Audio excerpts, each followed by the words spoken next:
welcome everybody in person here or in our virtual space, and anyone who might be seeing this recording later. My name is Allison Schumacher, and I'm the Director of Academic Alchemy for the VCU Da Vinci Center. And I help run this program, help direct this program for the Master of Product Innovation. So welcome to this info session. Unfortunately, our Executive Director is doing other events for Da Vinci tonight, so he is unable to join us. But definitely want to welcome you here and kind of give you an overview of what the program is, how to apply, lots of information there, and encourage you to reach out to any of us if you have personal questions or would like to have a one-on-one. This is a great part of our job that we all love, so feel free to reach out. And also visit our website. You can see our new initiatives for the Shift Retail Lab, which is a really exciting experience for any student on campus, kind of like a STEM lab, but for innovation and entrepreneurship and product development. So students can sell their products there, retain 100% of what they earn, or you can just test. If you have an early product idea and you just want to talk to people and kind of bounce ideas off of people, it's a great space for that, and a pretty darn unique thing that doesn't exist anywhere else in the country. And for those here, Mary Chris just popped that link into the chat, but for anybody tuning in later, you can find it on our website. But I'm here today with Mary Chris Escobar, who's the Assistant Director for Academic Programs and kind of my partner in crime when running the academic side of Da Vinci, but she also teaches in the program and helps us run a lot of our recruitment and experiential stuff. Mary Chris, do you want to introduce yourself? Yeah. Well, thank you. That was great. Just thank you all for being here, and echoing Allison, we're always happy to answer any questions that you have. A lot of my role at Da Vinci on both the undergrad and graduate level is supporting students from this process of application all the way through graduation. And so really love helping you through that journey. So happy to answer any questions, and we'll put our emails in at the end of the presentation. But thank you for being here. Excited to talk to you about the Master of Product Innovation. Yeah, before we move forward, does anybody have any questions they would like answered early on? Okay, well, Mary Chris, do you want to go ahead and share screen?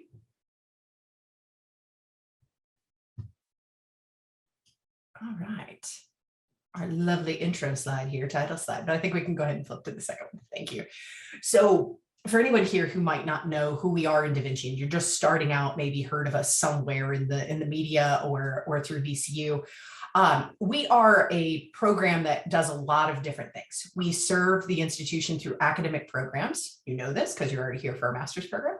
And we also do experiential work. So our pre-accelerator, our Shift Retail Lab, things that serve the entire institution. But Da Vinci started with academic programs, and we started with product innovation. So how do we bring arts and business and engineering into our classrooms, bring students from all different backgrounds together to learn the entrepreneurial mindset, to be able to figure out how do you actually use design thinking in order to develop products, services, and businesses that people will love. We've done this through the undergraduate certificate in venture creation. Then we started helping students launch their own businesses, and that has evolved a great deal in the last 6 or 7 years. And so we have an undergraduate certificate in venture creation. And then everything we do here, all of our academic programs, is based in human-centered design. We actually do design thinking training for community members and large corporations as well. But it's the underpinning. It's using empathy in order to design for real people and design things that people actually want. That they'll actually use.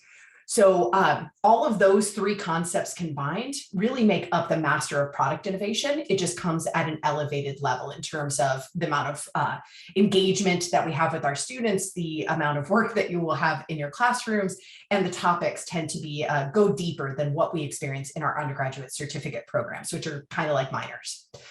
So the Master of Product Innovation came around about 10 years ago, which is pretty wonderful. It's the first of its kind in the nation. We've seen quite a few other duplicative programs. They're seeing what we've done in terms of bringing these cross-disciplinary groups together to solve for real-world problems and to actually apply what you're learning while you are in the program, as opposed to focusing on so much of the theory that it's just memorization and regurgitation. This is, you are learning and applying it at the exact same time in very real world situations. We also have a graduate certificate in healthcare innovation, which is 12 credits. So this is a great opportunity for anyone who is just maybe looking to pick up a graduate credential, maybe doesn't want to do a full master's program, but it is a partnership with the VCU School of Nursing, and its intent is to take people who are already in healthcare, so care providers, administrators, who see what's happening every single day in healthcare and see where improvements can be made. And then we help them understand the entrepreneurial process or the product process to start moving an idea towards prototypes and testing and commercialization. That takes a little while in the medical industry, but we help them understand the concepts that are needed to do that and actually bring change about in a healthcare organization. On the other side of that, we also want people from different disciplines who maybe don't work in healthcare, but want to have a positive impact in that space. So students take credits on either side. So 6 of them come right out of the MPI program, and then 6 come from the nursing leadership program, where you learn about safety protocol and different kinds of rules and restrictions and things that happen in the healthcare space. So that way you are better attuned into, as you develop a product, a medical product, that you can figure out how to get to those groups to get user feedback, and also how it might work to try to implement a product in a space like that.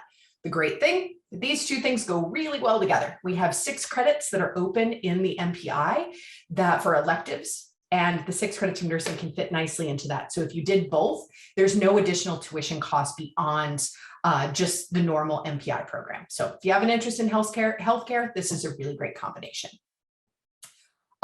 Both programs can be done in 13 to 18 months. They're generally 1 to 2 years, depending on when you start. Our summer application is technically closed, but if you are a person who is still interested in joining for summer, we still have a little bit of time, and that application, even though the deadline says it's there, is still technically open. We're going to get to a cutoff point soon where it's not going to be possible to get people interviewed and accepted and moved all the way through the process in time to take summer classes. So if you are interested in that, reach out to us, let us know. We can help switch an application to a specific to the summer semester if you're interested there. Everything we do is cross-disciplinary. We work very hard to form cohorts of MPIs that have a lot of different diversity, a lot of different backgrounds, a lot of different age groups. We want people from very different groups to come together in order to learn from each other and expand their worldview and figure out product innovation together from very different perspectives. The entrepreneurship piece is always a requirement in the master's program. So we'll talk a little bit more about how you might develop your own products in the program.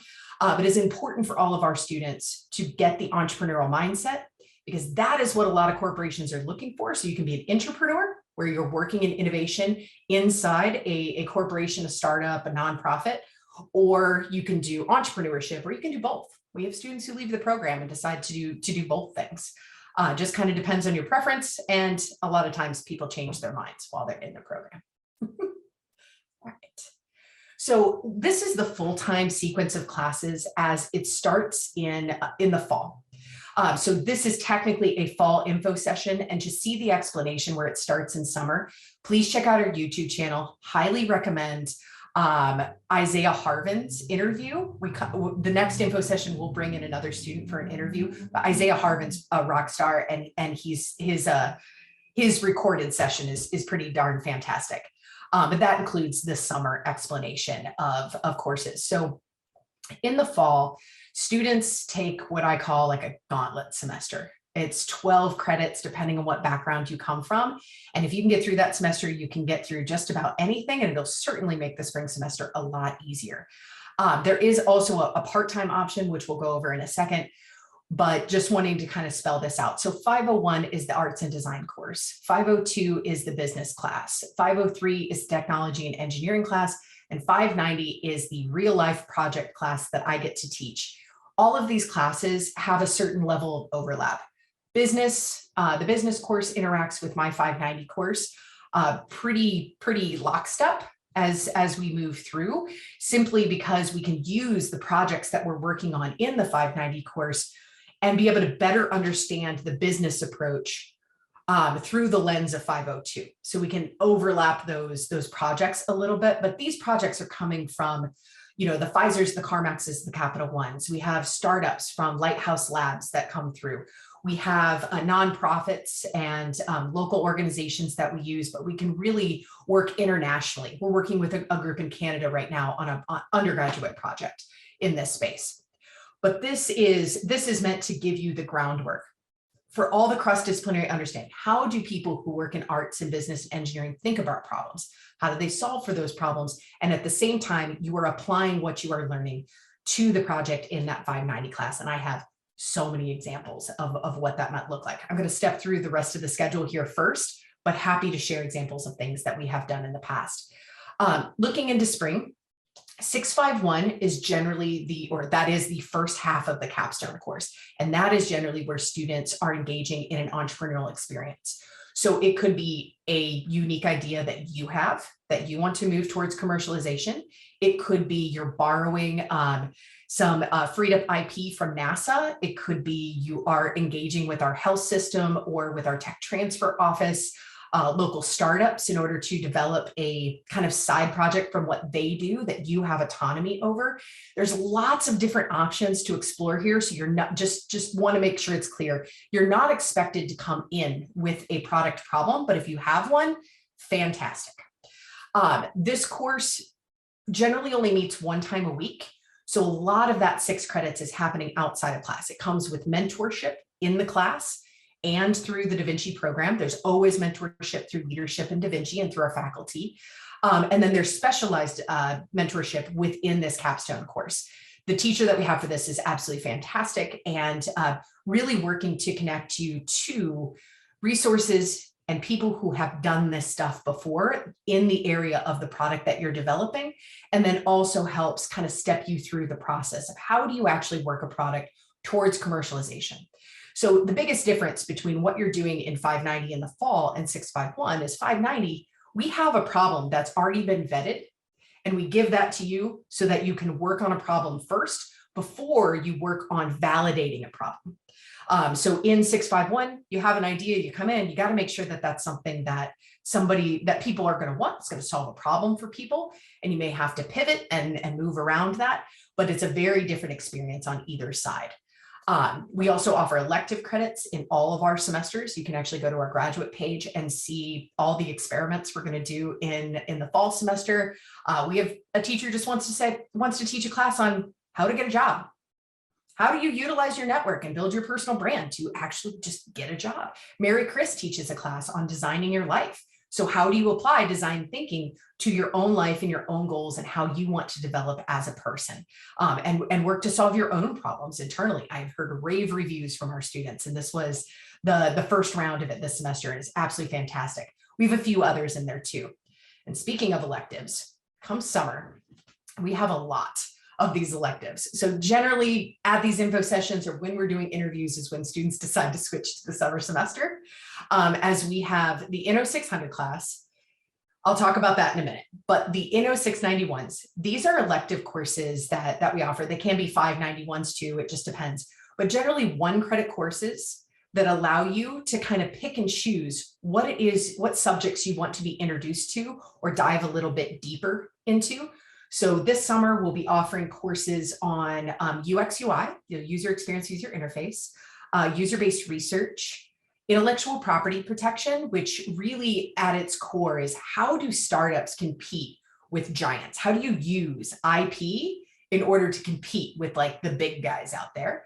And Scrum Master, or it's Scrum Product Owner training. I believe, is that all? Do we have 4, right, Mary Chris? Okay, sorry. We offer different ones occasionally each semester, and sometimes we offer 5 or 6. Did you get user research and user-based? I did say that one. Okay, yes. Yeah. So I just got to remind, it's been a long Monday. So anyway, the 691s are intended to give you options. We're offering more of them in the fall and the spring semesters as well, to just give students an opportunity to explore a lot of different topics that is in the product and entrepreneurship space. Now, the 600 class, we have a couple options with this thing. So 600 is normally the European Innovation Academy experience. You can do it at the beginning of your career in the Da Vinci Center if you start in the summer, or you can do it at the end of your career. This is where it gets a little sticky. So this is a three-week cross-disciplinary international experience that happens in Portugal, sometimes Italy. This year, we'll be going to Porto, Portugal, and you go from idea to pitching to investors within 3 weeks. So essentially an idea to tech startup in 3 weeks. You work with people from 45 different nationalities. Everything's met in person, so you do actually get to travel abroad. We pay for your accommodations, pay for the ticket to the European Innovation Academy, and help you kind of move through this process with a whole bunch of international experts. So the Googles, the Pfizers, the Amazons, the Ducatis, they all send people here in order to work with students, provide mentorship, provide teaching, lectures, and those kinds of things. And then you jump into your work and work with a series of mentors over time to develop your product and work the process. It is meant to be fast. It is meant to be a fire hose of information, really just giving you the beginning to end of the product development and entrepreneurship experience in just a very short period of time. Generally, we recommend that at the beginning of the experience, just because it gives you an overview before you jump into diving deep into that fall semester, but it's absolutely possible to do it both ways. We've had students do it both ways, and it's very different feedback. Students who go in at the end may feel a little bit more prepared for tackling such a crazy challenge. And others really learn from it in the beginning and figure out how to implement things they couldn't while they were at EIA because they just didn't have time. In response to COVID and various things over the last couple of years, we've also developed a 3-credit 691 class that is offered every semester, but can be used to fulfill the requirements for 600. And that course is taught, it is innovation, design thinking, and change management. And it comes with 3 different certifications, internationally recognized certifications in design thinking, in order to do a deep dive into that space. And it very much focuses on product design. And then the last one here is INNO 652. This is actually the part that gets sticky. I spoke up earlier. So if you start in the fall, a 13-month finish is not possible, mainly because taking the second half of the 6-credit capstone, 652, alongside the EIA experience, really, those things cannot run parallel. It's about 11 hours a day at EIA, 5 days a week. You can do whatever you want on the weekends, but it's very hard work for those 3 weeks, which means it removes you from your capstone for about a quarter of that summer semester. So we can't have an overlap there, which means it'll put 652 in the fall semester. And there are 3 ways that you can complete the program. And this is one of our most unique features of this program. If you're in 651 and you have successfully worked your product forward and you want to continue that product into the development of a business, you can do that. And your capstone, the last of your capstone, is just working on your business and reflecting on those experiences and sharing it with your peers. That's what you do. So you can work 40 hours a week on your own business if you want to, and all of that helps you earn your master's. You can also do an internship within the product space. Product is very broad in its definition. And then you would, again, talk about your experiences. We help you manage up. The goal is to help you win the job or win the internship. So when I say internship, it can be a true internship where you're competing against others in order to get that final position, or it can be a job that you acquire while you're in the program or before you enter the program, but there would be a special project that you are working forward for your business in order to move yourself up. The third option is to write a traditional master's thesis. And as you can imagine, no one ever chooses that in this program. It's very much an applied program, and so very few people do. In fact, Isaiah Harbin, who I spoke of earlier, had the intention of doing the master's thesis because he wanted to go get a PhD in marketing innovation. And instead, he was doing independent studies in that subject, getting accepted to conferences. We got to send him to those conferences. And at the end of his 651 work, where he was working with an emerging startup, they invited him to be a co-founder of that startup. And so he abandoned the idea to do the traditional master's thesis and instead decided to pursue that startup.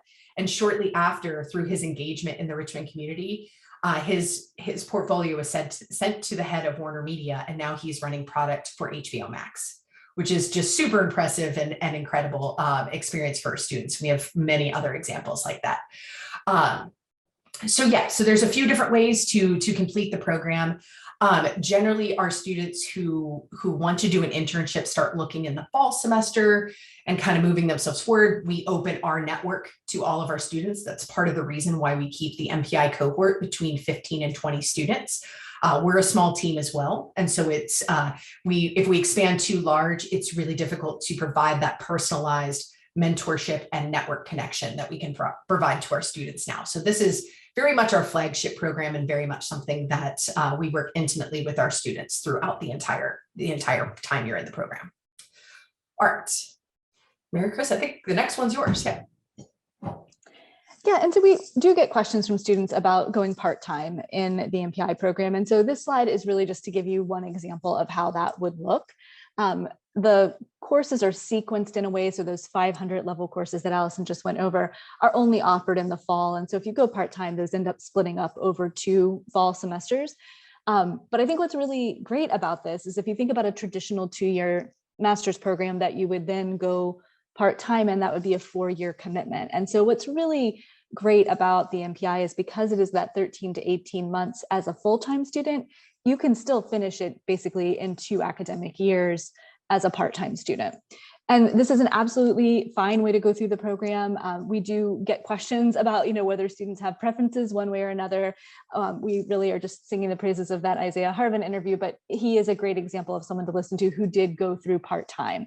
And he and I had a number of conversations around, what was that experience going to be like? He was really weighing the pros and cons of moving through with that cohort of 15 to 20, or being kind of across 2 different cohorts. And what really, I think, ended up working out beautifully for him is he did get to cross 2 cohorts. So he made additional connections in that master's program. And so, if you're feeling like part-time is a better match with everything else going on in your life in the work world, he was someone who was working full-time and traveling quite a bit for work. And it just seemed way too much. He was also pretty newly out of undergrad. And so to take on full-time work, full-time school, lots of travel, that just felt like too much. And so he decided to do that over 2 years. And I'm very supportive of that feeling like too much. But that is, different for everyone.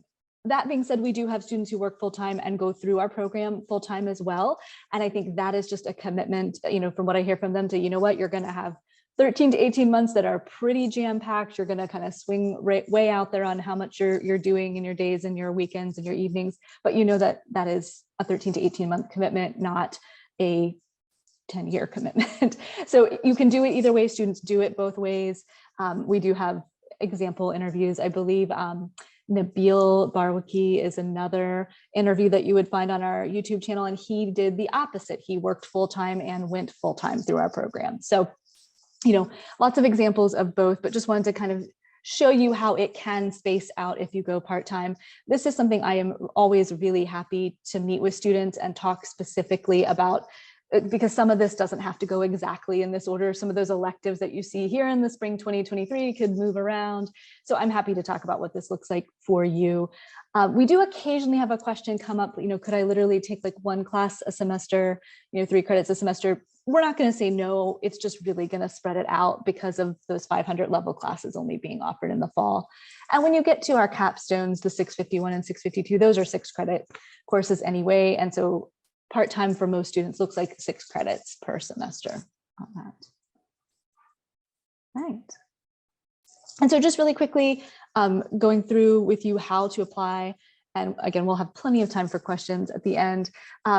When you go to our page at Da Vinci Center, there is the graduate page. There's a link that is going to actually link you out to the graduate school page, which looks like what you see here on this screen. So we just want to prepare you for that. That is normal. That is where everybody goes to apply to graduate programs at BCU. You will notice, as Allison mentioned, our summer application is technically still out there. So if that is something you're interested in, just let us know. But the fall application is there, sitting there as well. So just make sure you're choosing the correct semester to apply for, and you can begin your application there.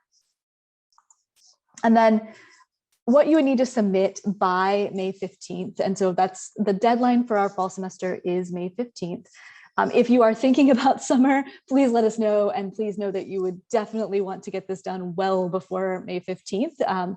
The reason we have an earlier summer deadline is because getting everything together as far as anything you need with financial aid and any documentation you need to get to the university just gets really tough the closer to, I mean, we have summer classes that start in May. So the closer we get to the start of those summer classes, it's just a lot of time pressure on you and processes at the university to get things done. So don't wait until May 15th if you're thinking you want to switch to summer. But if you are thinking about that fall start, May 15th is the deadline. We would need your statement of intent, your resume. We need the names and emails of 3 references to be placed into the application or into the system. But we don't have to have the letters. So you can just let them know that they're going to get a form to fill out and upload a reference letter to. So you don't have to have those all completed and ready to go by the 15th. You just have to have the contact information entered. You do need to have your transcript request entered in the system. If you have an unofficial transcript that you can upload, that's great. We will eventually need the official transcript, so you do have to have that request put into the system. If you are a current VCU student, also VCU graduate admissions can pull your transcript from VCU. So you still need to put the request in, but they request in the application system, but you will not have to pay for a transcript from VCU if you are a current VCU student, just so that you're aware of that. And then really quick, I'm going to kind of skip over the portfolio. I'll come back to that, but standardized testing is no longer required for anyone. So we're working on cleaning all that language up. There might still be some language on the application form that indicates that it is, but it's just not. So it's not required. It indicated, I think previously, for students in a business engineering or humanities or sciences background that they needed to take the GMAT or the GRE. We do not require that anymore. We waived that during COVID, as did many graduate programs. And what we kind of suspected was true is true. It really isn't making any difference in the quality of students that we get. We always valued the personal statement, the interview, and the portfolio, which I'll talk a little bit about. We always valued those as ways to get to know you more than purely test scores. And so we've just done away with that requirement. Because we don't require standardized test scores for individuals who are not coming from an arts background, we also don't require a portfolio anymore. And so the way that worked previously was you brought in test scores if you did not come from an arts and design background, and you submitted a portfolio if you were in an arts and design background. We don't require that for anyone, but we do recommend that you submit a portfolio as a way for us to get to know you. So this could be a website where you have examples of work that you did in undergrad, projects that you're doing, in a job that you're in now, business and marketing materials for something that is your startup that is going on right now. Think of it as just kind of a little bit more in depth than your resume, maybe giving us some links to some visuals of things that you're doing. But again, it could also be, if you've got work from undergrad that was project work, you can talk about what your role in that project was. If you have a thesis you wrote in undergrad and you want to share something like that with us, it's completely fine. This is just our way to get to know you. And so we do recommend and would love to have that if that is something that you have or can relatively easily pull together for us. But that is what we would need on the application. There is a next step once we receive an application and we have at least 2 of your references in, we evaluate that and then would be in touch about an interview. So that there is an interview piece as well, which is again, just that chance to get to know who you are as a human, which is really what is important to us as a program. And so that is it as far as our formal presentation. We'll put our actual emails in the chat. I will also just mention, if you don't copy that out of the chat, the Da Vinci Center at vcu.edu is monitored, and you'll get a very nice email back saying like, here's emails for people you might be trying to reach, but we will get that. So that is actually an email that we check and that we do answer. So and then our website is davincicenter.vcu.edu. Also super easy just to Google VCU Da Vinci and we'll come right up that way. So I'm going to go ahead and stop that screen share. Thank you, Allison, for typing that. I can never type and talk. So I'm going to go ahead and stop the screen share, and we are happy to take questions from you all.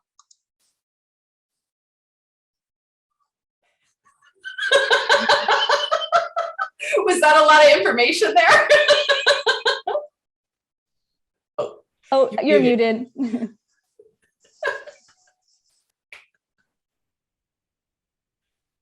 I will stay muted because I yelled it. Wow, that was fast. It is fast. We're fast talkers. Is there anything that we need to clarify? Because happy to do so. It's a lot. Brandon, you look like you might have had a question. I did, but I was trying to be polite. How's the so I'm a full-time salaried employee, and how's the workload of if I go part-time? Is it realistic that if I have to pull maybe an extra 10 hours at work that I can still get my work done for class? I would say that's probably variable per student, just depending on like which classes you're in. So we can set things up to where you might not have as much work. So like the 590 project is pretty big, but it is really a great experience to be able to take 502 and 590 at the same time. So it might be you're starting with the engineering principles and arts principles, or you're starting with 502 and 590. In order to go forward. There are lots of different perspectives. What background do you come from? What's your undergrad in? Information systems. Okay. So from VCU? Yep. Okay, go Rams. So that is technically School of Business. Did you take many business classes? Yeah, I took quite a few. Okay. You wouldn't have to. So it's not required. If you come from a background of business, you don't have to take the business course. We just teach it in a very different way and focus very much on product and very much on building business cases and those kinds of things. It also has other parts that help you build your idea going into the capstone course. So that can be helpful too. We do recommend that students take all those classes, but like I said, you don't have to. So that is one thing that we can create a space in your curriculum for something like that. Most of our students who work full-time and do the program have very similar feedback, in that we encourage our students to create a hurricane around themselves, to engage in both in the classroom and in experiences that happen outside of the classroom. That can be a weekend sprint that we're running. It could be, a hackathon that kind of happens, but things that are outside of the classroom. We also have groups that come forward and say, hey, I have this project that doesn't fit in a normal semester. Do you have students who would want to work on it? We're doing one, we're about to start one right now with World Pediatric Project, which is really exciting. So it's kind of up to you in terms of how much you decide to engage with the external work. But I would definitely say that within the scope of working full time, that doing 6 credits is absolutely possible. We've seen lots of students do that. Yeah. I'd say it's going to be easy, but it's definitely possible. Okay, that makes me feel better. And you can make 2 cohorts. You would have 2 groups of people that you get to connect with and learn with over time. And that can really mean something in the product space. Yeah. Okay. And then for that class that goes over the summer, I think it's 600, where you do like 3 weeks in another country. Is that still available for part-time folks? Like I just take 3 weeks off of work and just go. Yeah, absolutely. Yeah, that can happen this year. That could happen next year if you wanted to. It generally only happens in the summer though. Right. I'd rather travel in the summer anyways. Agreed. Portugal is pretty wonderful in the summer. Yeah, I was like, oh, okay. If I can get my work to give me 3 weeks off for my master's, I'll do it to go to Portugal. Yes. Also ask if your work has any kind of tuition support, because there are several companies. They're going to pay for it. Excellent. Yeah. Man, that's great news. Yeah. Who wouldn't want an education paid for, right? Yeah, I'm kind of in the spot. I graduated from VCU last May, and they told me like, if you want it, just let us know. We'll pay for it. So nice. Fantastic. Well, and two, just on the idea of funding, just because we might have other people that are interested in that, we do things a little bit differently in terms of Da Vinci, just in how like the FAFSA runs. If you start in the summer, you have to fill out like, it would be the 21-22 FAFSA versus, and then also for the fall that it starts the 22-23. So that gets a little messy. But also we do have scholarships available. We just generally don't advertise those until students have been accepted. They're pretty limited, and it takes us a little while to kind of figure out where our donors are sitting. Last fall, we were able to offer $5,000 scholarships to every single student who came in. Just our donors really recognized how challenging COVID has made financial hardships and various things for people. And so we're constantly trying to find scholarships for students. So we're working on that. There's also things like the National Scholarship Office. There's graduate assistantships that are happening all around the campus. We do have students who either do graduate assistantships with us to work with us part-time. Some of them come with tuition support and stipends. There are ones like that are offered like from student services and academic affairs and those kinds of things too, where you're working 10 to 20 hours a week, but you're getting part of your tuition paid for, and you might get like a $25,000 stipend as part of the work that you're doing. We only get to issue one of those, but there are other groups on campus who have those open and they publicly post them on is it Hire Rams? Mary Chris? It's changed names like 4 times. So Yeah, I can't remember which one it is. It's the career services one. It is. I feel like it's Hire Rams. I think that's true. Handshake. It's Handshake. Handshake. There we go. That's the last iteration of that program. It starts with an H. Yeah. Our graduate assistantships look like it's usually a combination of what the needs are for the center and the needs of the students, like what students want to learn. So I have a student who runs the makerspace for Da Vinci. It's not my makerspace, but it is the makerspace. So laser cutters and 3D printers and 3D scanners and all those kinds of things. They help understand when we need more inventory, like if we need more filament and those kinds of things, if a machine breaks down. And then they also work a curriculum to train other students those different things so they can use our prototyping spaces safely and on their own. But all of our students get 24-hour access to those spaces regardless. Other students co-teach, or they help do a teaching assistant. Everyone helps us recruit. I have a student right now who's working with my co-director in the Graduate Certificate of Healthcare Innovation, and she is working on a actual product to help treat people with Parkinson's disease, and in using vibration to help them better be able to articulate their feet and their hands and those kinds of things, and really be aware of shaking and various other things. But that's just a partnership we have. And so if there's an interest beyond what we offer at Da Vinci, we often will seek out our partners on campus in order to provide a more unique and impactful experience for our students. And then we pay for it. Yeah. So what else can we answer here? Okay, so I have a completely different experience, meaning none. So I live in Albuquerque, New Mexico right now. I'm from Danville, Virginia. I moved out here to work at a homeless shelter in Santa Fe and have moved around in different human services related things since I've been here. There's a nice little stint at the Haagen-Dazs. And I'm looking to pivot into more of the business and innovation side of things. So I've been looking at the dual degree option of the MPI with the master's in business administration. Yeah, that's amazing. We don't have a lot of students who do the dual degree, but it is meant to help you finish much earlier, getting both of those degrees. That's a really exciting move that you made there. You do not have to come in with experience. The idea is that you were being introduced to these subjects and you were able to kind of dive into the area that you are most interested in. We have students who push more in the social innovation side of things than they do in like the pure product. They don't want to work for a corporation. They would much rather work for a nonprofit or do their own work in terms of that space, which might relate very well, or you want to pivot completely. So I have a couple examples. I have a high school STEM teacher who decided in his 50s that he is going to pivot and wants to be a Scrum Master, well, not just a Scrum Master, but also train people on Scrum Master and Product Owner. We do offer both of those trainings and certifications in our programs. So everyone will be Scrum Master certified. Students who take the summer class will be Product Owner certified.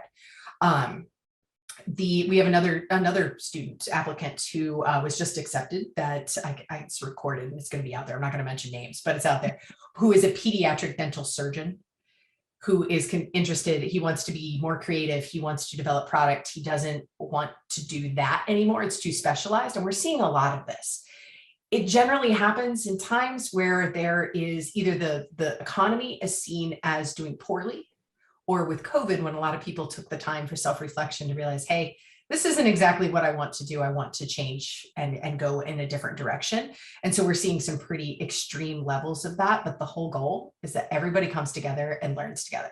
Some people are going to have more experience in one thing versus another, but that's just part of the learning process. We want to meet you where you are and help you get where you want to go, and help you figure out where you want to go if you don't know yet. Yeah. And we've absolutely had students with psychology, political science, I think event planning, like all kinds of different backgrounds. So truly all that is welcome. And all of that has something to offer to teams from, whatever perspective you're bringing. And certainly from the work that you've been doing that is very human-centered, and the insight you have into humans, I think will be very, very, very useful. So, I tell people that I went to school for people watching. That would be a great major. I love airports for that one reason. yes. Sociology, man, get into it. I have a psychology and social work and counseling background. And so, yes, I totally understand where you're coming from. Yeah, so I was coming into this information session in my brain thinking, shooting for a summer 2023 start, and looks like I'll be in Portugal. Didn't. Okay. So I think I'll need help figuring out the things to get there, because it would involve moving back to Virginia and saving and setting up and picking up and moving and all the things all at one time. Yeah, your whole life, just all at once. Yep. Yeah. I mean, so in summer, we generally are trying to offer our early summer courses online. So students don't have to move to Richmond right at the beginning of the summer, like in May, in order to participate in those courses. The IP course will be in person this year, but it's the week before we go to the European Innovation Academy.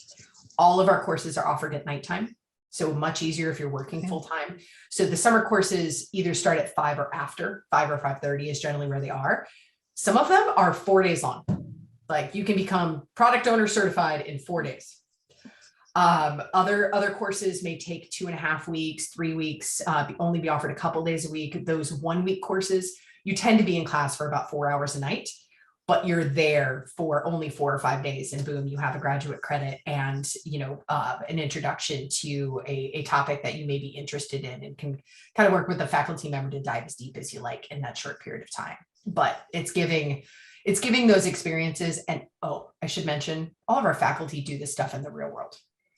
So we have an international business consultant that teaches business. We have a product developer engineer from Canon Cameras who teaches the engineering and technology class.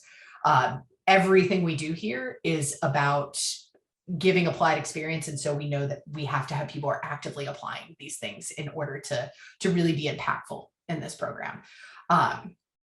We love our faculty. They're quite wonderful people. Just as we're searching for the right humans for this program, we also do the same thing for our faculty. So, things like GPAs and GRE scores don't make as much of a difference because it doesn't tell us who you are. It doesn't tell you what you want to do in the future. I've had students apply with relatively low GPAs, and we have no problem waiving a GPA when I have someone who's already been out in the world for 4 years. They're sending me a portfolio of business pitches that they've done in their current work, which kind of is related to what we're doing in Da Vinci, but not necessarily. But like, hey, I am not my GPA. I had some bad experiences, or I was running my own business when I was an undergrad. There's just much more to the story than numbers. And we've proven it year after year that those things don't matter in terms of people who can be successful in this program. Yeah. Any other questions? I do just want to mention, since you mentioned the dual degree program, if you decide to go that route, you will have to apply to the MBA and to the MPI. Please let us know if you're doing that. We're happy to waive the application fee. We do not want you to have to pay that twice. And I will also just generally say, for both of you and for anyone watching this, if for any reason you need the application fee or would like the application fee waived, please just email me, and you don't have to tell me why, but we're happy to waive the application fee. And absolutely, if you're applying to like the MBA dual program, or if you want to do the healthcare certificate and the MPI, please do not pay that fee twice. So yes, just let me know if for any We reason. haven't worked it out with the graduate school yet to just waive it all together and just kind of take that on for our students. So we have to do it through waiver codes. But yeah, absolutely can do I that. did do the information session for the online MBA program this morning, just to start hearing words.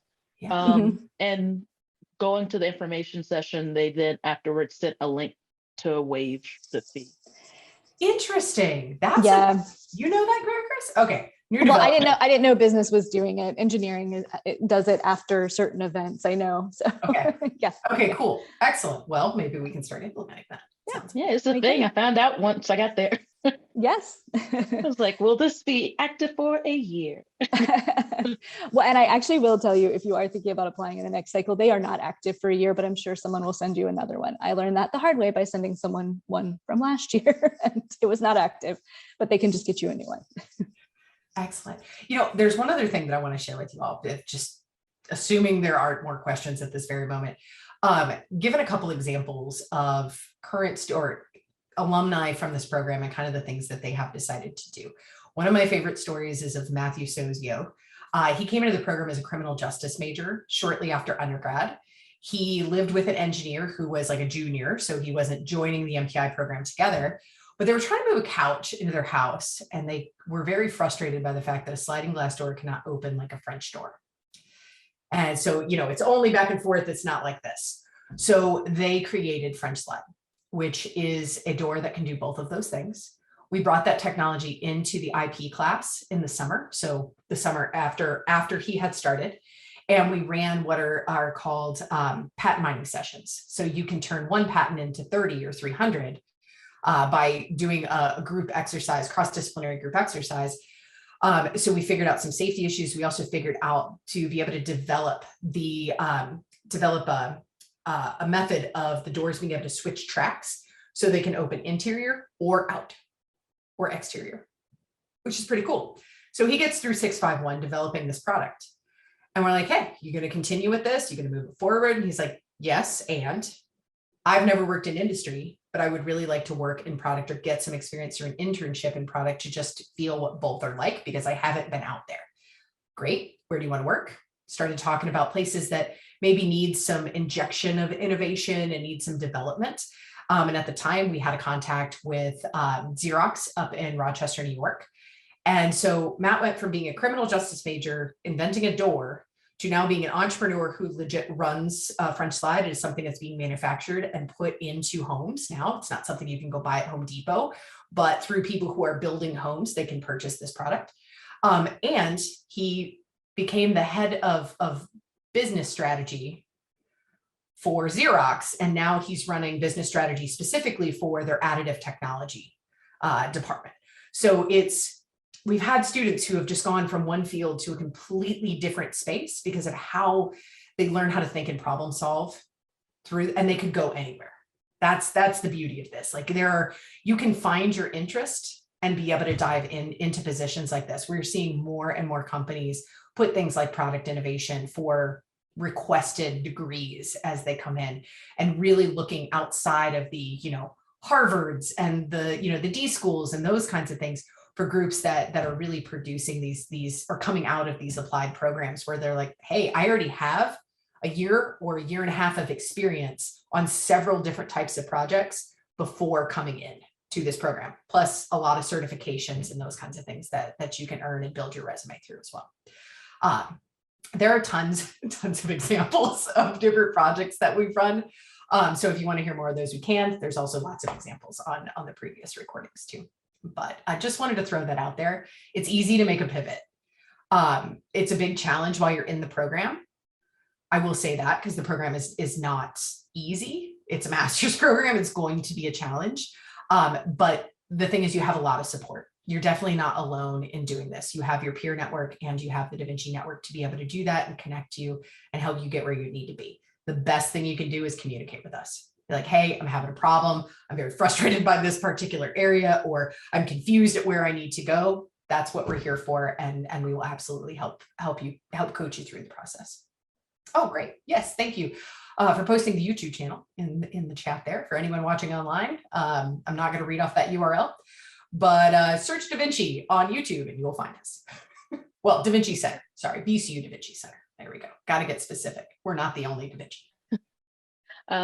Is there, not the only Da Vinci, is there do you have recommendations for courses that as you look into prior to starting the programs?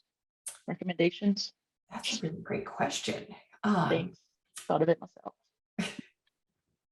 I would say, depending on your level of interest. So generally I have a list of different books and various other things that I recommend to students to kind of introduce yourself to a lot of the concepts that we're working on in these classes. So you could probably acquire that quicker than you could, or cheaper than you could actually engaging in classes. But really anything that is introducing you to the topics of design thinking, of product, of entrepreneurship, those things can be helpful.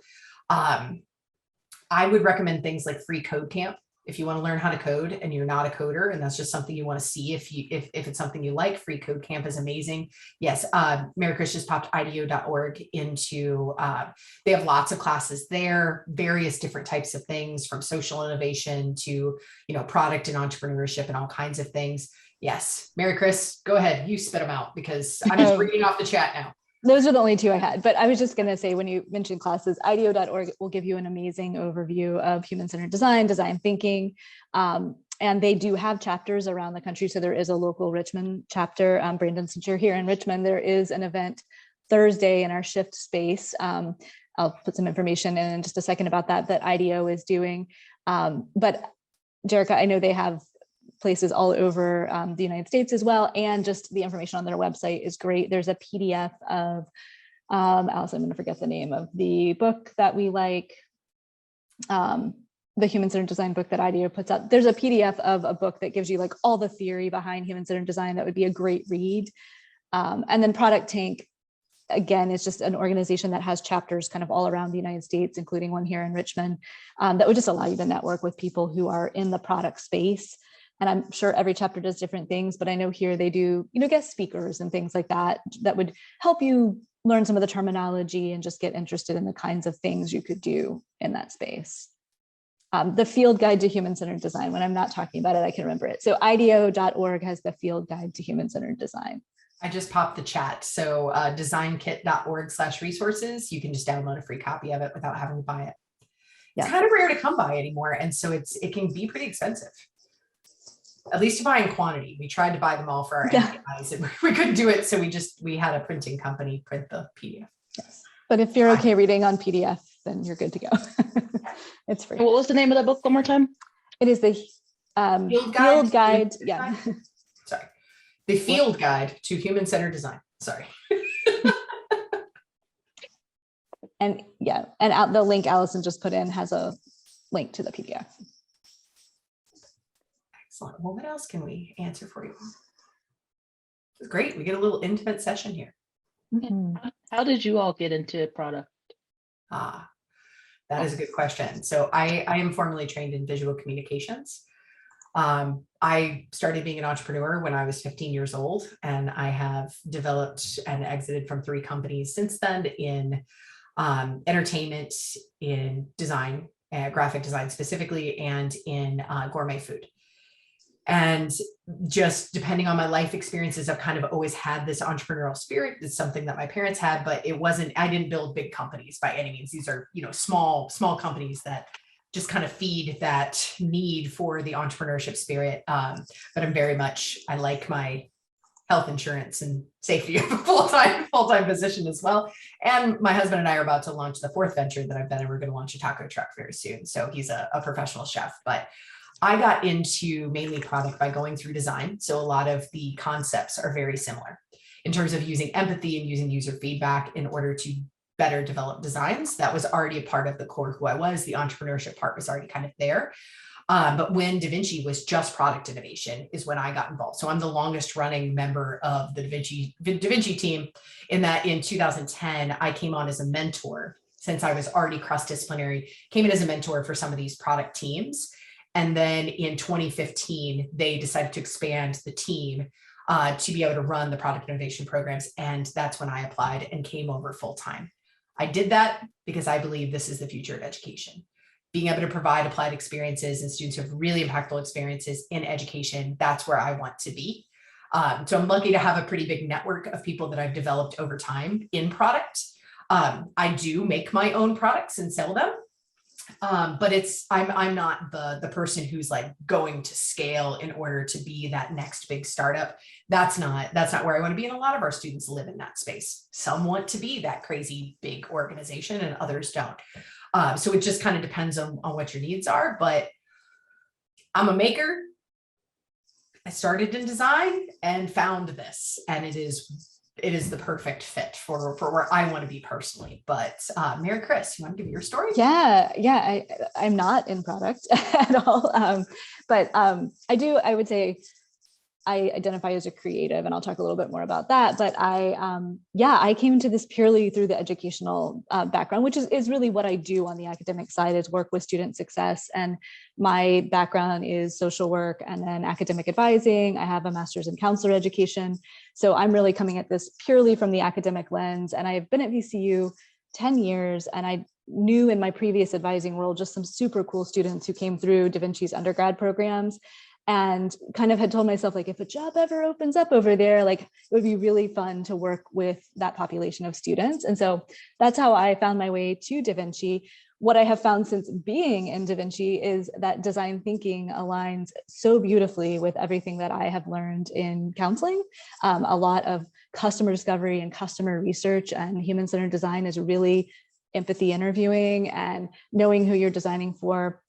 I also love thinking about the life design theory that kind of grew out of Stanford, and looking at how you apply design thinking to your own life. So like the course Allison was mentioning, which is this beautiful marriage of what we teach at Da Vinci and kind of what my entire background in student services is.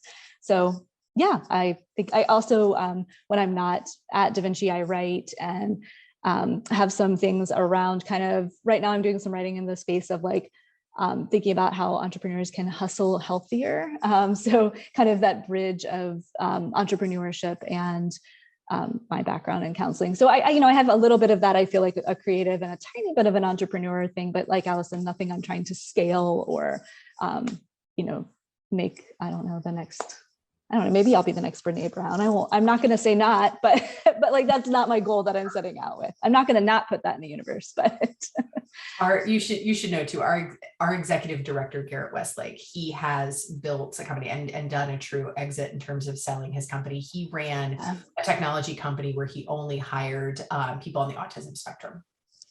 So he comes from a background in a lot of different areas, but really his PhD is in special education, but he's very much involved in the venture investment world and pretty much anything that comes to business and innovation. He is a very big thinker, and then we get to help, make sure the stuff can happen in a reasonable way.